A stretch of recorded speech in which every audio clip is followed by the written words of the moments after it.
From Long Island, New York, it's the Jeff Denny Show. Writer, composer, teacher, and virtuoso guitarist, Gibson Steinberger endorsed, and owner of the music station in Shirley, New York. Get ready for Jeff Denny! This week, by popular demand, beginner guitar lessons. Learn Sweet Home Alabama with Jeff Denny.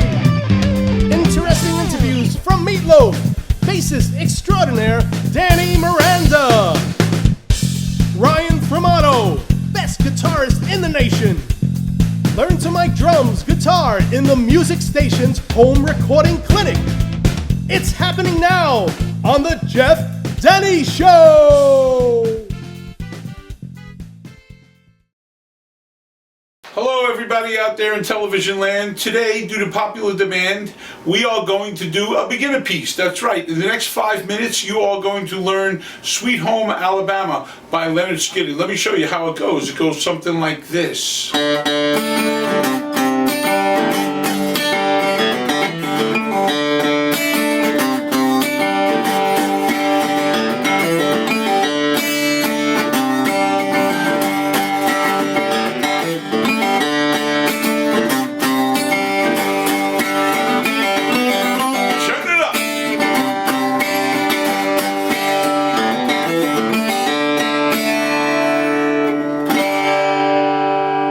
Well, actually, it's not going to be that complicated. It's going to be rather easy.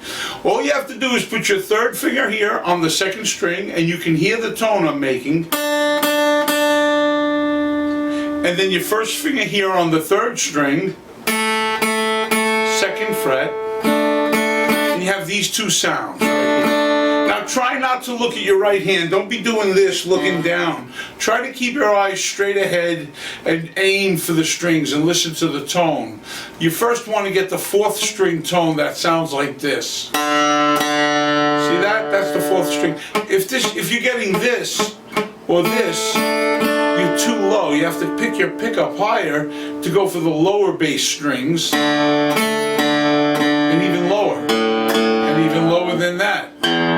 See, you can hear the difference. That's what's important, that you hear the difference. So right now we're going to take the fourth string, open D, and play it twice, just like that. You can do that. Now look for your third finger. Don't look. Get your third finger and put it on the third fret, second string. Listen to that tone. Then get your first finger and put it above that on the second fret. So you can see this picture right here with my finger. It looks like a D chord. There'll be tablature right out here in the front, and you could watch the tablature and see what fingers what frets I'm playing. You could watch my fingers. These two strings blocking the first string, see? So you can strum the whole thing and it won't matter. So the first thing you're going to do is, once you grab these notes, is you're going to take the fourth string, pluck it twice, and then strum. Once you've done that, you're going to take the second finger right here and put it on the fifth string. Now if you notice, I released the first finger and put the second finger on at the same time. Watch this.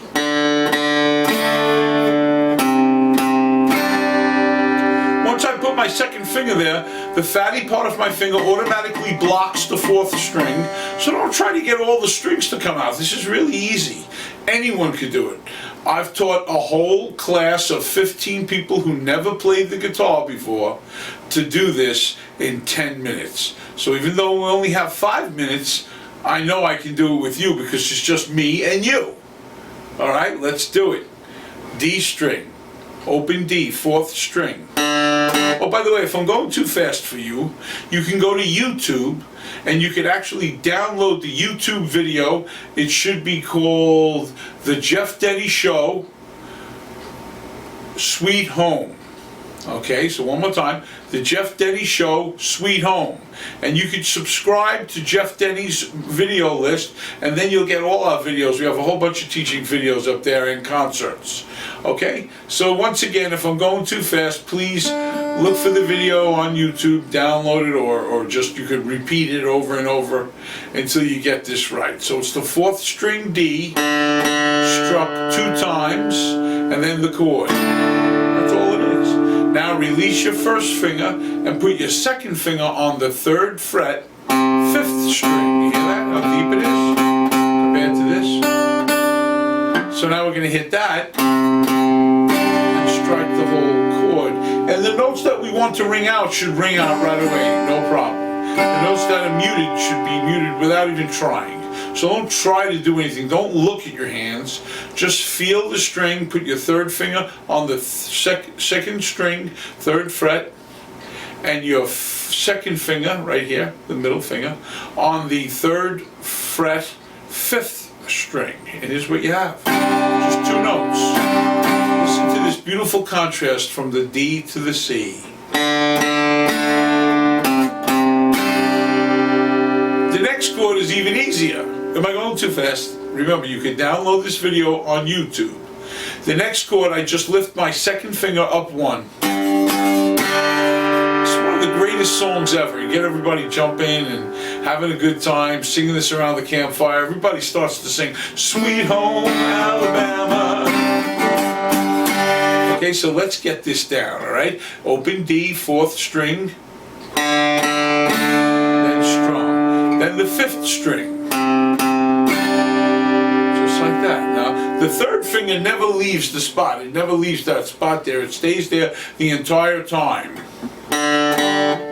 See? And now the 2nd finger goes up to the 6th string. And I'm not looking at my guitar to see what to pick. I'm feeling. For our special interview this week, we have Danny Miranda, one of the best bass players in the world, and I quote, that was quoted by many great players in the world today. In fact, Denny, you played with so many people I can't even keep track of them. Tell a little bit about some of the people you played with. Who are they? Well, the first big touring gig was with Blue Oyster Cult, which is a Long Island band. Right, yeah, great. And I played with them for about 10 years, and I still continue to play with them. It seems like once a year they give me a call and I do a few weeks with them. So I just did half of this summer of 13 with them as well. So it's always good to come back to play with my old friends. Right, the hometown, the homeland boys. My boys, we're all very close.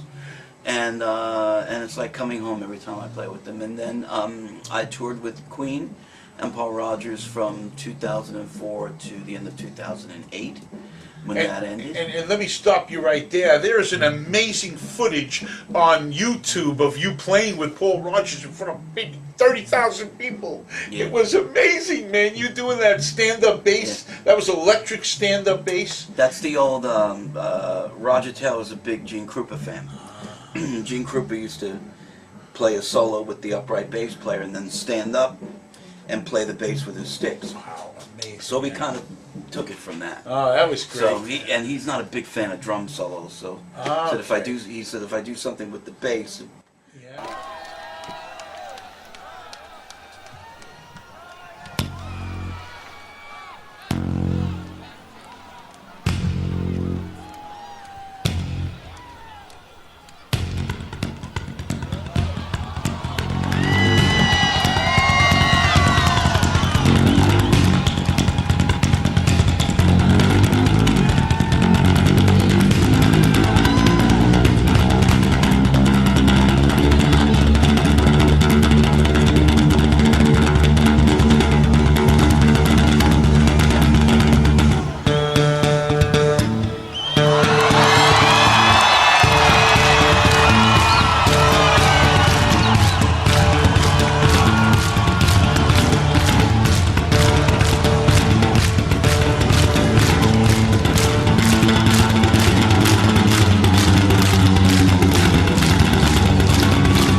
so that's how we did that. And then I've been playing with Meatloaf since 2010. Wow. And so it's still going.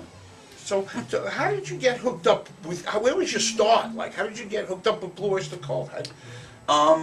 Through a couple of friends of mine who had been associated with the band, and Greg Smith, who's a great bass player, was playing with Blue Oyster Cult, and he was leaving to go play with Richie Blackmore, and he recommended me, and I auditioned.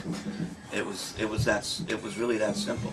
Yeah, you know? yeah. Oh, wow, that's great. And so I was with them until I moved to Las Vegas, and did the We Will Rock You and all that. But that was my first big break. That's awesome, man. I got to tell you, I remember playing with you at Painters with Jules one night. Yeah, yeah. I was impressed too. I was impressed that you were like so fluid and you played everything and you didn't overplay, you didn't underplay. You were like right in the pocket. Oh, that's very nice of you. Thank you. You're welcome. It was Thank fun you. playing with you. Well, you too. I mean, we both love to play the blues. That's and it, it's yeah. based on taking things down to an economy level and play Right. only what's needed, Right, only what's right. necessary, which seems to be the case with most other gigs. Even with Blue Oyster Cult or with Queen. Make it simple and punchy and Right. play the right notes and don't play any notes that aren't needed. Right. That's cool. So And actually, we're going to be doing a show coming up soon together, you, me, and Jules. We are. I'm We not are. sure of the date yet, but we'll be playing at We are. Painters real soon. That's in we will Belcourt. be nothing but the blues. Well, I don't know, maybe not. Yeah, right. We want to do a little rock stuff, Yeah. Okay, what? A few more things, because we only have a small segment for interviews on our show. But I just wanted to say, did you know that you're mentioned 4 times in Wikipedia? I did not know that. I did not know that. Well, in my doing, I'm afraid to do a search on that. well, I did some research on you, and you are mentioned playing with Paul Rogers and Blue Oyster Cult and a few other people. So. Well, that's very nice. Yeah. So that's good though, because then you're going to remember it forever. Yeah. Because you're in the history Regardless books now. of what I do wrong from here on in. So, yes. Anything you do wrong today, by the way, is a plus. Can be erased. It can be erased, but it makes you notorious. That's right. Yeah. Which, by the way, you are notorious already, but not for anything you've done wrong. Thank God. Well, right? so far, yeah. Yeah. All right, and also I want to say one more thing. You're teaching at the music station. I am here every Monday, and very happily, and I love being here, and I love the students, and I love the whole vibe, and I know it seems like I know a lot of the other teachers here, the drum teachers and so on, and it's a really great place to learn music and to be around. There's a good vibe here, very, very good vibe. Thanks to you guys and Thank you, people Dan. you have around you, surrounded by really positive, talented people. I'm blessed And I'm that very way. proud to I be got here. to admit it. Yeah, I'm very proud to be here. I mean that. Yeah. And we're honored to have you, Danny. You're such a nice-spirited person. Thank you, Thank my you so friend. much.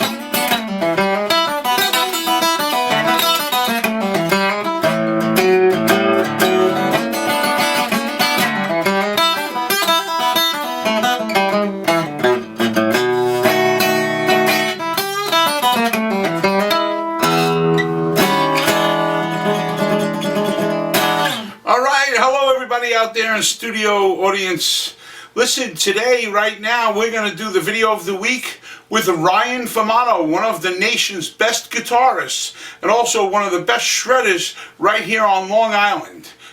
Take it away, Ryan.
Mr. Ryan Famano, one of the nation's best guitarists.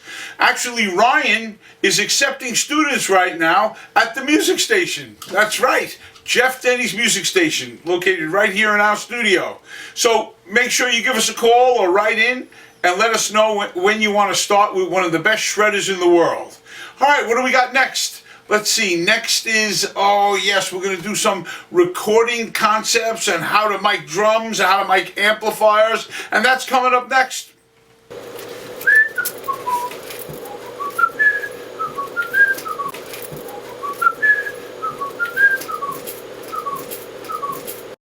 First, I want to take a look at this here AKG. Do you want to zoom in on this? Oh. Now this microphone here, this is an AKG D112. This is one of the best mics. All right. So right now, what we're doing here is we're going to show you, first of all, the Sennheiser 421M, and this is a great microphone. It has a little roll off on the bottom right here, and it also has a connector for these special Sennheiser connectors, which are really annoying to me, but they're still industry standard. If you watch any great studios, if you watch the Dave Grohl commentary on the Neve console from the California Van Nuys, California studio called Sound City, you'll see this is the mics that they use on the toms. So what we're going to do now is we're going to take this microphone and we're going to place it on the close to the tom, but not right on it. And we'll move this cymbal a little bit, and we want to get it so that it's, if the tom is here, we want the mic to be pointing toward the head. So we're going to just get it a little closer.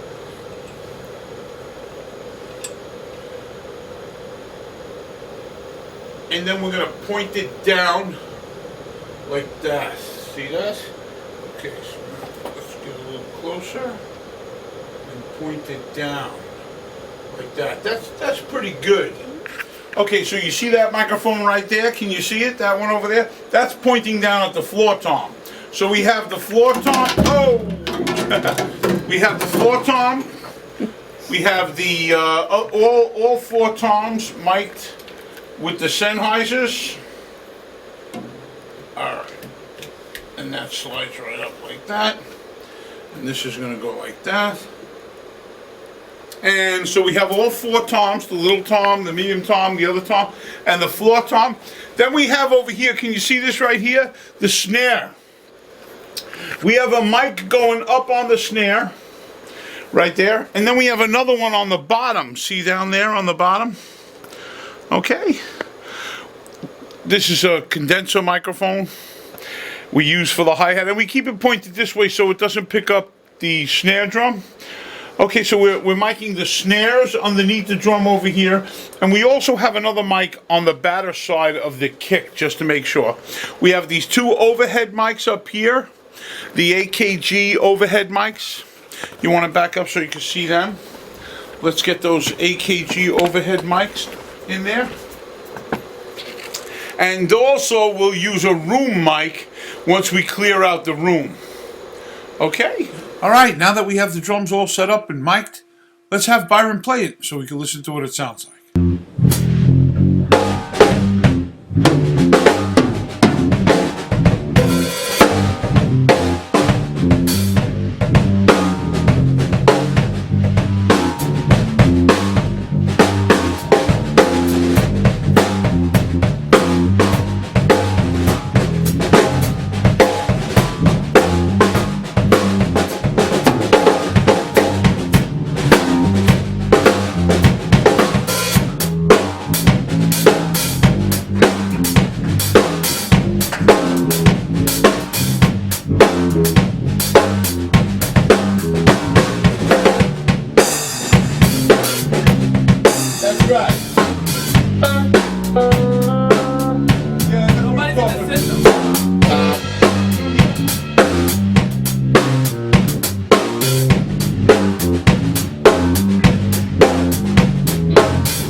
Alrighty, thanks Byron, and now let's get back to miking up that Marshall amp. Marshall combo amp, or the Mesa Lone Star combo amp over there.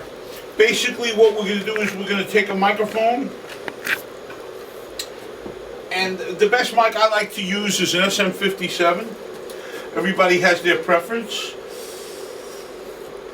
I like to use these for recording guitar amps. Some people like other microphones. You could use the AKGs, you could use other types of Shores. There's a whole bunch of different ones. I'm really familiar with this one, and I like this one. And I'm gonna also find a sweet spot on this speaker, but I like to get it right on the inner cone, but slightly outside the voice coil cone. That's the silver thing you see inside the amp. So I'd mic it from here right around there. Okay. And now what we're going to do is take a look at the Mesa. The Mesa has two 12s. And sometimes what you can do is take a flashlight and point the flashlight in so you can see through the screen. You can see exactly where the circle is for the speaker. And once you figure out where the speaker is, you could actually start aiming this microphone that way to catch the best sounding, part of this amplifier, okay? Some people like to use a close mic and a faraway mic when they're recording these kinds of things. Okay. And you can see the tom mic right there.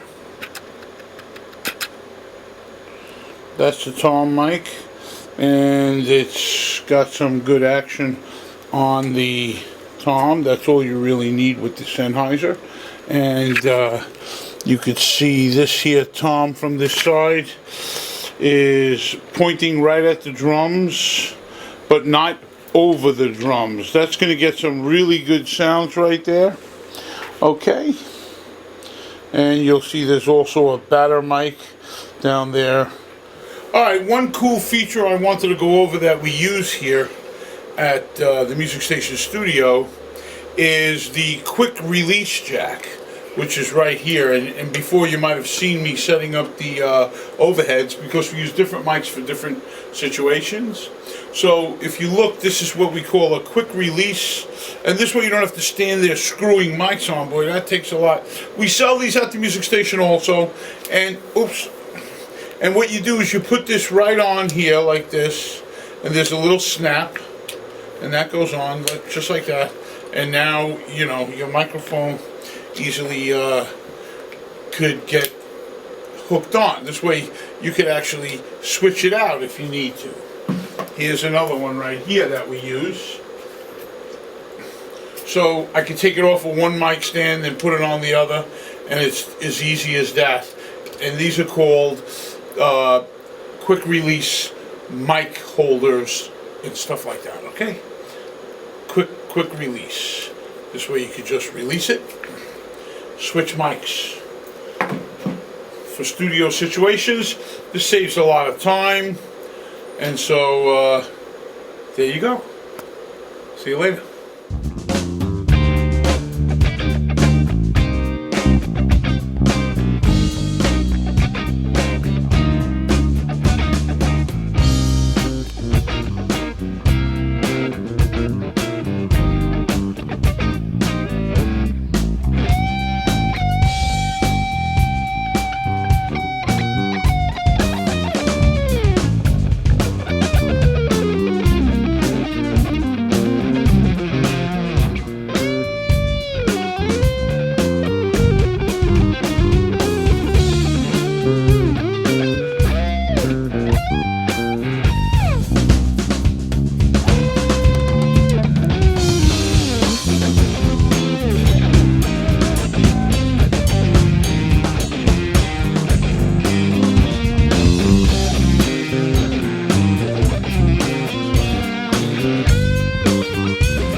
like to perform on the Jeff Denny Show, then give us a call at the music station, 631-395-3869. We'd love to hear from you.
welcome to my blues clinic. All right, we're going to do a little section on the blues today. I know everybody wants to play the blues and learn about the blues, so we're going to study today what I call the boogie note.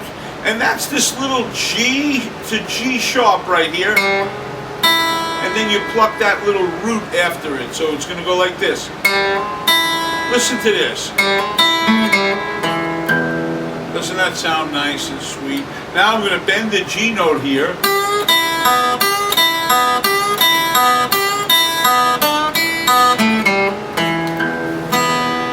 Okay, so we're going to put tablature out for that so that you can learn that. First of all, the boogie note is part of the E chord.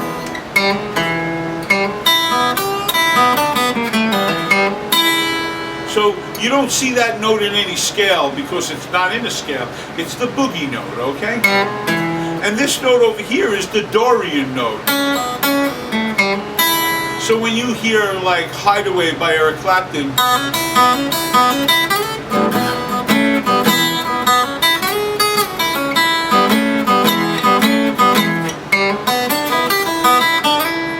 so what you're hearing is that boogie note and the Dorian note. Now, a regular blues scale goes like this. And so there are a few little great chops that I like. One of them is the Johnny Winter chop, and that goes like this. And then you do it again.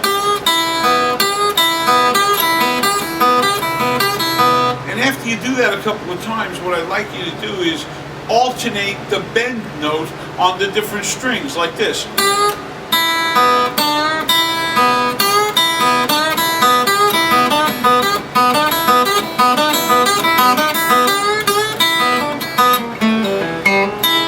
And you'll always hear me do that. I'll go, that's the blue note. Again, the blue note. And then I'm going to pull off this fifth right here. Right? And then the boogie note. Followed by the root. One more time. Johnny Winter chop. That's a bend on the first string.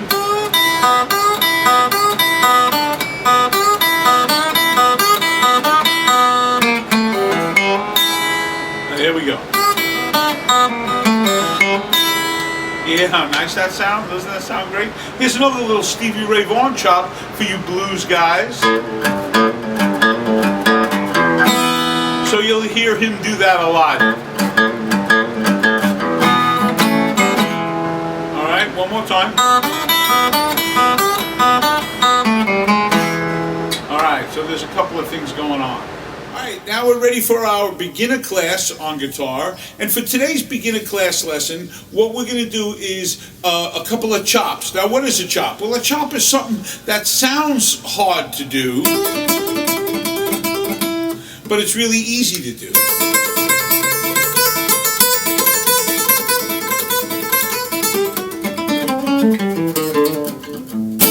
So it's really something that sounds hard, but it's easy. We're going to do it in the open E position so that you know how easy it is.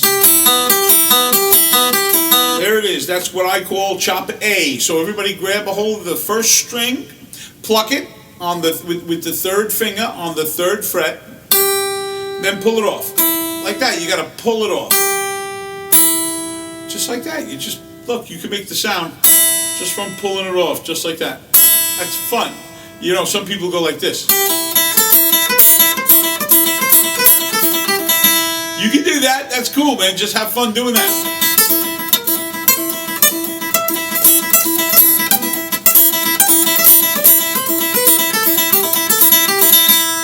Okay, so what we're really doing is just chop A. It's just this. And then pluck the second string. Open. So here we go. Chop A. That's all it is. Anybody can do that, right? Hey, Jeff, that doesn't sound like a chop. Yes, it is if you play it repetitively like this. And if you play it faster, you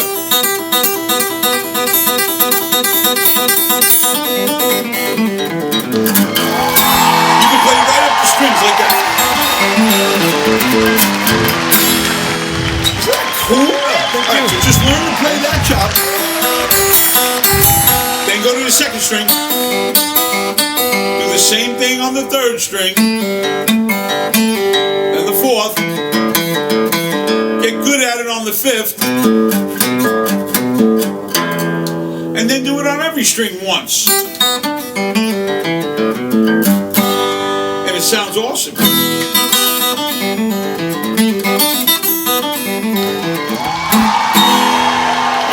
That's your beginner lesson for this week. We'll see you next week. Thank you.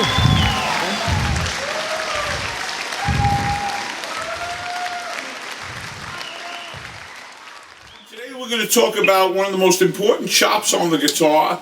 That's called the #1 chop, voted #1 by its popularity. This chop is used in every solo that you could possibly imagine, and I'm telling you the truth, every solo. Now, it goes like this. Listen to what it sounds like. You can move it up and down the strings. So here it is, one time on each string. Doesn't that sound great? Listen to it again. With a little practice, it sounds really good. So in order to do this chop, you're going to put your first finger on the second string, first finger on the second string, and then you're going to hammer on pull off. Now, if you don't know what a hammer on pull off is, it's when you pluck the string once and you hammer your pinky on really hard and then pull it off without picking the string. You only pick it once. Hammer on pull off. Watch again. Okay? And then after you're done doing that, you strike the string that's above it. Below in pitch, but above it visually. That's the third string. You're going to strike the third string, 7th fret. So let's try it again. It's a 5-8-5 hammer on pull off. And then you're going to grab the third string, 7th fret. One more time. In the beginning, the picking's not important, but once you establish a motion, you want to get the picking to go down, up, down, up, down, up, down.